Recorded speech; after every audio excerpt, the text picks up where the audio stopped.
Добре дојдовте во дебатата. Знаеш, кога читаш некој добар криминалистички роман по втор пат, се случува нешто многу интересно. Забележуваш нови работи? Точно така. Забележуваш мали траги уште на првата страница. Некој чуден поглед или некој навидум заборавен предмет кој совршено го откриваат крајот. И тогаш си велиш, значи се било тука од самиот почеток. Да, но прашањето е, дали навистина било тука или ние како читатели сакаме да мислиме така? И токму таа тензија е нашиот фокус денес. Разгледуваме едно од најголемите теолошки прашања, базирано на материјалот што го обработуваме. Дали првите христијани откривале божествени траги поставени со векови наназад, или пак очајно ја препишувале приказната за да направат една брутална екзекуција да изгледа како победа? Тоа е суштината. Ние како луѓе имаме неверојатен инстинкт да наметнуваме ред врз хаосот. Кога реалноста ќе ги сруши нашите очекувања, нашиот мозок ретроактивно ги поврзува точките. За да создаде илузија на неизбежност. Апсолутно. Денес ги анализираме теолошките коментари на Мари Ноел Табу за библиските текстови од третата недела по Великден. Ова ги вклучува делата апостолски, Псалм 16, првото послание на Петар и извештајот за патот кон Емаус. Централната оска тука е нужноста на Христовото страдање. И секако континуитетот со Стариот Завет. Да. Јас ќе аргументирам дека овие текстови откриваат еден длабок органски континуитет. Значи, Христовата жртва не е некаква непланирана трагедија што морала да се оправда. Таа е крајна, неопходна манифестација на Божјата љубов, која ги исполнува древните ветувања. Нешто сосема друго. Открива еден брилјантен процес на ретроспективно преформулирање.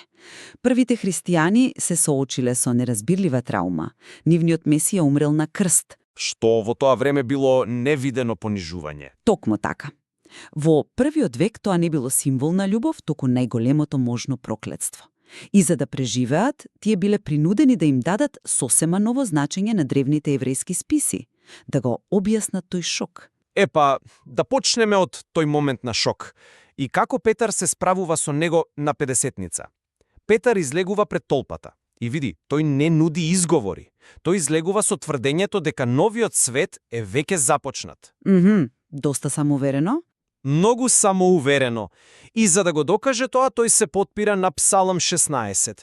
Авторот таму вели: Господ е мојот удел и мојата чаша, нема да дозволиш твојот верен да види распаѓање. Историски ова се однесува на левитите, така? Да, свештеничката класа. Кои немале своја земја.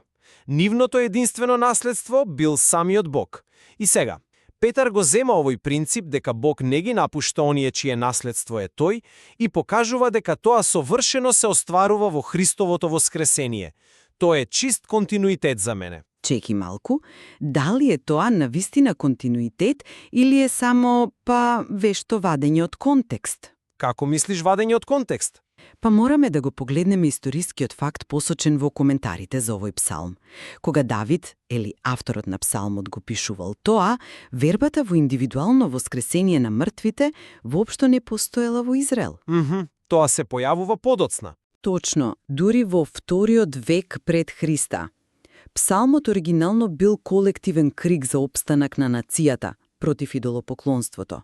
Нема да дозволиш да видам распаѓање, значело нема да дозволиш нашиот народ да се распадне меѓу паганите. Добро, тоа е колективниот историски контекст. И што прави Петар тука? Тој зема еден текст за национален опстанак, го вади од тој контекст и го применува на биолошкото тело на еден единствен поединец, на Исус. Да тврдиш дека Давид го предвидел празниот гроб е игнорирање на тоа како текстовите всушност функционирале. Не би се согласил дека е игнорирање. Јас би рекол дека е препознавање на еден подлабок механизам. Знаеш, теологијата функционира преку прогресивно откровение. Ке ти дадам една аналогија. Ајде да слушнеме. Тоа е како еден стар уставен закон кој бил напишан во времето на кочиите за да ја гарантира безбедноста на патиштата. Денес судовите го применуваат истиот тој член на автономните возила. Интересно. Креаторот на законот немал поим што е вештачка интелигенција, но основниот правен принцип заштитата на човечкиот живот е совршено континуиран. Кога Петар го користи псалмот, тој не вели дека Давид знаел за Исус. Тој вели дека принципот на Божјата верност, кој Давид го интуирал за нацијата, сега ја достигна својата највисока примена во победата над смртта. Аналогијата со законот е добра, но види, судовите ги реинтерпретираат законите токму затоа што општеството се менува. Тие мораат да ги адаптираат за не станат бескорисни. Тоа е апсолутно човечки процес на адаптација. Не е некое магично откривање на скриен код. Значи и сметаш дека е само прагматика. Да, бидеме искрени, да. И ако сакаш да видиме колку човечки и стратешки овој процес, погледни како овие аргументи се менуваат кога публиката ќе се смени. Лесно е да користиш псалми за да убедиш евреи. Тие ја делат таа културна основа. Се разбира. Но како Петар му ја продал оваа идеја на еден неевреин во Мала Азија? Тоа не води директно до вториот текст, првото послание на Петар. Тој текст е крунски доказ за мојата теза за органско проширување на Божиот план. Во првото послание на Петар, концептот на спасение се проширува на целото човештво. И тоа преку еден јазик кој е длабоко старозаветен, но радикално обновен. Петар зборува дека луѓето се откупени не со злато или сребро, туку со скапоцената крв на Христа како на јагне без маана. И види што се случува со стравот Господов. Како тој го толкува? Во стариот свет тоа често се доживувало како терор пред строг судија. Овде тој го редефинира во синовска доверба. Почит кон Отецот. И ова им дава на луѓето една неверојатна слобода. Ги ослободува од, цитирам, површното однесување наследено од татковците. Да, ама застани тупа. Кои се кие луѓе со површно однесување наследено од татковците? Коментарите многу јасно указуваат на клучен историски детаљ. Петар тука не им пишува на евреи. Им пишува на паганите. Поточно, на групата позната како богобојазливи. За оние кои не знаат, тоа биле неевреи кои орбитирале околу синагогите. Тие биле фасцинирани од јудаизмот, го слушале законот, но никогаш формално не преминувале во јудаизмот, бидејќи одбивале обрежување. И строгите правила за храна, нели? Точно. Значи, тие биле граѓани од втор ред во таа заедница. Имале комплекс на пониска вредност. И Петер им кажува дека сега се е равноправни. Што е лошо во тоа? Нема ништо лошо, но погледни го механизмот, како го прави тоа. Ова е социјален инженеринг од највисок калибар. Петер доаѓа и им вели, заборавате на обрежувањето, вие сте откупени од вашето празно паганско минато со вистинското пасхално јагне. Тој ги зема најсветите, ексклузивни термини на јудаизмот кои овие луѓе ги слушале со години. И им ги дава ним. Да, им создава инстант легитимитет. Тоа е брилијантна комуникацијска стратегија за градење нова заедница, а не неизбежен теолошки континуитет. Едноставно ја репакира религијата за нов пазар. Репакирање за нов пазар. Тоа звучи премногу, како да кажам, корпоративно. Мислам дека со тој речник целосно ја промашуваме трансформативната моќ на моментот. Зошто мислиш така? Не негирам дека Петар ја познава својата публика. Основата на секоја комуникација е да користиш јазик што слушателот го разбира. Но суштината на пораката не е фабрикувана. Замисли што значело пасхалното јагне во Стариот Завет. Символ на излегувањето од Египет. Да, крвта што ја означувала слободата од робството. Символ на излегување од темнината. Она што Петар го нуди не е само ефтин социјален легитимитет за нов пазар. Тој нуди фундаментална екзистенцијална слобода. Тој им вели, слободата што евреите ја добија од фараонот, сега ви е дадена вам. Не само политичка слобода, туку слобода вткаена во вашето постоење. Слобода од стравот од смртта. Суштината ослободувањето дадено од Бога останува иста. Алатките се адаптирани, па дури и публиката е проширена, но јадрото е чист континуитет. Во ред. Ако зборуваме за слобода од стравот од смртта, тогаш мора да се соочиме со најголемиот проблем. Да се зборува за слобода е лесно кога работите одат добро.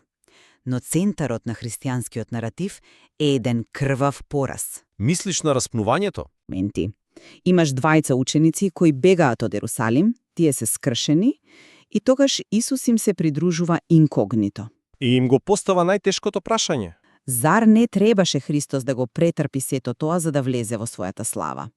Тоа требаше, таа фамозна нужност е она што најмногу ме интригира во оваа дебата. Да, тоа прашање, зошто беше нужно, е срцевината. И тука материјалот на Табу експлицитно руши една огромна вековна заблуда. Мораме јасно да објасниме што не значи оваа нужност. Таа дефинитивно не е трансакцијска теологија. Па објасни ја разликата за оние кои можеби не го користат тој термин секој ден. Трансакцијска теологија е идејата дека Бог е некаков космички сметководител или суров диктатор кој вели човечството направи толку и толку гревови и за да ја задоволам мојата правда ми треба точно толку крв и страдање на вагата за да се израмни сметката. Класичен пагански концепт на смирување на гневно божество. Токму така. Коментарите јасно покажуваат дека во Бога нема таква калкулација. Нужноста на крстот не била за Бог да добие некоја заслуга за да ни прости. Нужноста била чисто демонстративна, педагошка. Во која смисла демонстративна? Дека морале да гледаат како умира за да научат лекција? Во смисла дека вистинската, безусловна љубов морала да оди до самиот крај за да ја сруши нашата човечка логика. За човечството конечно да схвати колку е огромна Божјата љубов, таа морала да влезе во најтемниот дел од човечкото искуство. Да се соочи со насилството? Да се соочи со предавството, со неправедниот систем, со омразата и на крај со смртта, без да возврати со насилство. Значи, не дека Бог сакал крв, туку човечкото слепило било толку длабоко, што само ваква радикална манифестација можела да ни ги отвори очите. Тој не доаѓа да доминира со сила, туку да ослободува преку ранливост. Разбирам што зборуваш. И навистина, отфрлањето на идејата за Бог сметководител кој бара крв е длабоко хумано и ослободувачко. Но слушај ме сега. Ако си слушател на оваа дебата и си мислиш, ова звучи како учениците очајно да се обидувале да прикријат еден масивен неуспех. Сметаш дека Емаус е само психолошка рационализација? Апсолутно. Всушност, тоа е точно во она што психолошкиот профил го сугерира. Размисли за когнитивниот дисонанс тука. Океј, објасни го тој дисонанс. Значи, когнитивен дисонанс е кога имаш длабоко вкоренето верување, а реалноста агресивно ќе ти докаже дека грешиш. Твојот мозок буквално пука под притисокот. Самите ученици на патот велат, а ние се надевававме дека тој е оној кој ќе го избави Израел. Парадигмата за воен лидер. Да, парадигмата била јасна. Месијата треба да е моќен политички лидер кој ќе ги избрка римјаните. Наместо тоа, тие добиваат крвав, понижен труп на римско средство за тортура. Шокот е огромен и сега, ако ја формулираме оваа брутална екзекуција, исклучиво како нешто што било нужно само за ние да ја видиме димензијата на љубовта, зар не ризикуваме да го романтизираме историското насилство? Ние практично велиме добро е што Пилат го распна, добро е што толпата го отфрли, бидејќи инаку немаше да добиеме ваква прекрасна лекција. Тоа е психолошки механизам за справување со траума. Тие морале да ја земат безсмислената смрт и да ја направат нужна за да не полудат од тага. Тоа е навистина силен премизмик. Особено делот за романтизирање на насилството. Но, искрено, мислам дека тука правиш една категоријална грешка. Каква грешка? Текстот прави многу јасна разлика помеѓу човечкото зло, кое ја предизвикува смртта, и божествениот одговор на тоа зло. Види, Бог не го испрограмирал насилството на римјаните, ниту на верските лидери. Слободната волја го направила тоа. Апсолутно. Човечката корупција го направила тоа. Нужноста за која зборува Исус на патот за Емаус не лежи во оправдувањето на насилството, туку во одлуката на синот да не отстапи пред тоа насилство. Тој можел да се откаже, нели? Можел да повика војска. Но како тоа го објаснува читањето на старите текстови по патот? Ако повикал војска? Ако повикал војска, би го потврдил истиот тој систем на моќ и доминација што ти го спомна. Очекувањето за воен лидер. Затоа, кога им ги објаснува писмата од Мојсеј па натаму, тој не фабрикува ново значење. Туку, тој им го дава клучот за дешифрирање кој цело време им недостасувал поради нивните политички очекувања. Затоа срцата им горат. Тоа не е само психолошка утеха на трауматизиран ум, тоа е препознавање на една вистина која одеднаш прави се да има смисла. Но сепак се темели на тој пораз. Да, но воскресението доаѓа да ја автентицира таа порака, дека љубовта и предавањето се на вистина посилни од смртта. Види, да завршеше се на крстот, јас ке се согласив со тебе. Ке беше само очајна рационализација. Но ако воскресението е реалност, тогаш тоа ја валидира целата таа линија на континуитет. И знаеш што? Мислам дека токму тука нашата дебата доаѓа до својата природна граница. Мислиш на границата меѓу историјата и верата? Точно! Ако однапред ја прифатиш премисата дека воскресението е објективен физички настан кој докажува божествен план, тогаш твојата рамка на апсолутен континуитет е логична. Но ако ги гледаме овие коментари исклучиво како историски и книжевни артефакти, сликата е поразлична. Ние гледаме човечки суштества во огромна криза. Процесот каде што еден стар псалм за левитите станува доказ за победа над смртта. Или каде ексклузивни термини се даваат на паганите. Да, за мене тоа е процес на неверојатна теолошка креативност. И види, тоа воопшто не го прави текстот помалку вреден. Напротив, ни покажува колкав е капацитетот на човечкиот дух да пронајде надеж во најдлабокиот амбис на поразот. И тоа дефинитивно не води кон нашите заклучоци. Значи, ако ја сумирам мојата позиција по оваа дискусија, јас би рекол дека материјалот на Табу јасно отсликува една величествена божествена педагогија. Од најраните институции на Израел, преку крвта на паскалното јагне кое носи слобода. Се води кон Христа. Исполнување. Тоа е порака за една безусловна љубов која трпеливо се проширува низ вековите, додека не го опфати целото човештво. Додека пак, мојот заклучок е дека ние всушност гледаме гениална човечка адаптација. Гледаме заедница која, соочена со историски апсурд и загуба, едноставно одбила да исчезне. Наместо тоа, тие ги преработиле своите древни списи, претворајќи ја срамната екзекуција во врвен доказ за љубов.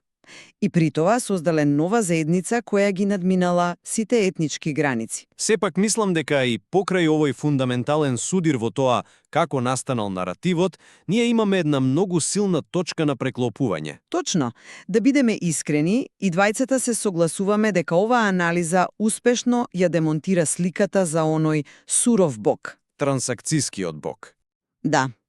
Заменувањето на идејата дека на божеството му е потребна крв за да ја смири својата правда, со теологија на апсолутна бесплатност, тоа е монументален концепт.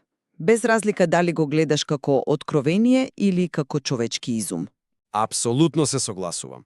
Концептот дека врвната моќ се манифестира преку ранливост и давање, а не преку доминација, е револуционарен дури и денес. Тоа е она што им дава тежина на овие текстови. Затоа ги охрабрувам сите кои не слушаат да ги земат овие текстови. Прочитајте ги псалмите, отворете ги делата апостолски или приказната за Емаус. Видете ги слоевите сами за себе. Има многу повеќе под површината отколку што можеме ние да покриеме овде. Точно така. Како што почнавме со нашата аналогија, кога ја читате приказната посторно, ги гледате трагите. Дали тие траги се дел од брилијантен божествен дизајн или се ремек дело на човечката потреба да создаде смисла од трагедијата? Како и секогаш, најдобриот одговор е оној до кој ќе дојдете самите. Ви благодариме што бевте со нас во дебатата.